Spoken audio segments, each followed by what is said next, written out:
नमस्कार, पुण्य श्लोक अहिल्याबाई शो में हम देख रहे हैं कि देवी अहिल्या युवराज खंडेराव को बहुत सारी धनराशि देती है और उन्हें उपहार स्वरूप बहुत सारे दागिने भी देती है। बहुत कीमती होती हैं ये सारी चीज़ें। यूँ तो जब आप उपहार में किसी को सच्ची भावना से कुछ भी दें तो वो बहुत कीमती होता, मगर यहाँ पर देवी अहिल्या ने अपने छोटे सूबेदार जी युवराज खंडेराव की मुहिम को पूरा करने के लिए बहुत बड़ी धनराशि दी है। बहुत कीमती दागिने उन्हें भेंट स्वरूप दिए हैं। और भेंट कब दे रही हैं? जब युवराज की दूसरी शादी हो चुकी होती है। कहती है सब लोगों ने उपहार दिया है, मैं भी देती हूँ। और इतना कीमती उपहार देवी अहिल्या देती है जिसकी बहुत ज़्यादा कीमत होती है। और वो कहती हैं कुछ भी नहीं है आपकी मुहिम के आगे। आपने जो दरबार में शब्द कहे थे उन शब्दों के आगे इसे स्वीकार कर लीजिए। अब कहाँ से लाई देवी अहिल्या ये इतना पैसा? और ये देवी अहिल्या बताती नहीं है, मगर युवराज खंडेराव के बाबा साहेब तभी आते हैं। वो कहते हैं युवराज को हम बताते हैं।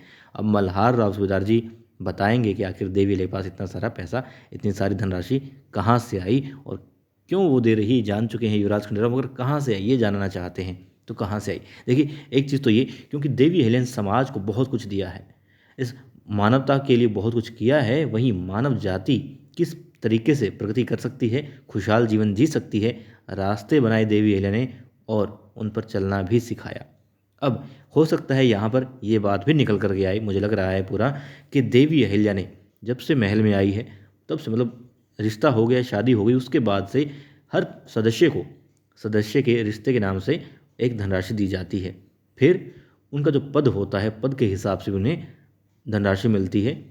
अब बात ये, देवी अहिल्या के पास पद भी है और राज परिवार के सदस्य होने के नाते भी उन्हें एक मुश्त राशि मिला करती थी। वो सारी उन्होंने कहाँ खर्ची? युवराज की तरह उन्होंने नहीं खर्चा कि एक दिन में सारी धनराशि खर्च दो।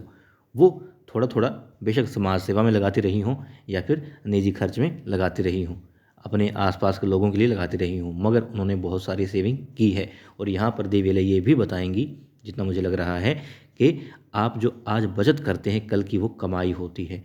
तो इसलिए उसे, मतलब इंसान को थोड़ी थोड़ी बचत करते रहना चाहिए। देवी अहिल्या ने उस वक्त ये बात लोगों को समझाई होगी और आज हम इस शो में देख रहे होंगे कि देवी अहिल्या बचत का महत्व दिखाती है। थोड़ी थोड़ी रकम कर करके बचा करके उन्होंने बहुत सारी रकम जो है धनराशि यहाँ पर जुटा ली है।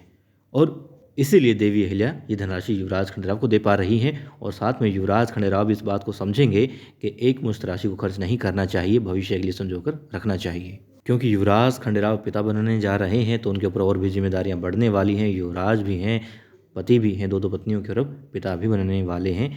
तो उनको समझना होगा किस तरीके से धनराशि को इस्तेमाल करना है और किस तरीके से बाकी समाज में व्यवहार करना है। तो मुझे तो यहाँ पर यही लग रहा है कि देवी अहिल्या ने थोड़ा थोड़ा करके जुटाया होगा धन और आज युवराज खंडेराव को दे रही हैं। क्योंकि हमारे भारतवर्ष में जो नारियाँ हैं वो यही करती रहती हैं। वो चाहे एक पैसा मिले या लाख मिले, उसमें से कुछ ना कुछ बचा के रखती है, विपत्ति के समय के लिए जचा के रखती है, संभाल के रखती है। कभी बच्चों को दे देती है उनकी खुशी के लिए, तो कभी ज़रूरत के वक्त अपने पति को निकाल करके देती है कि ये लो, तुम्हें किसी के आगे हाथ फैलाना नहीं पड़ेगा। तो यही परंपरा देवी अहिल्या ने भी निभाई होगी और हम जैसों को सिखाने के लिए इस शो में ये बात बताई गई होगी।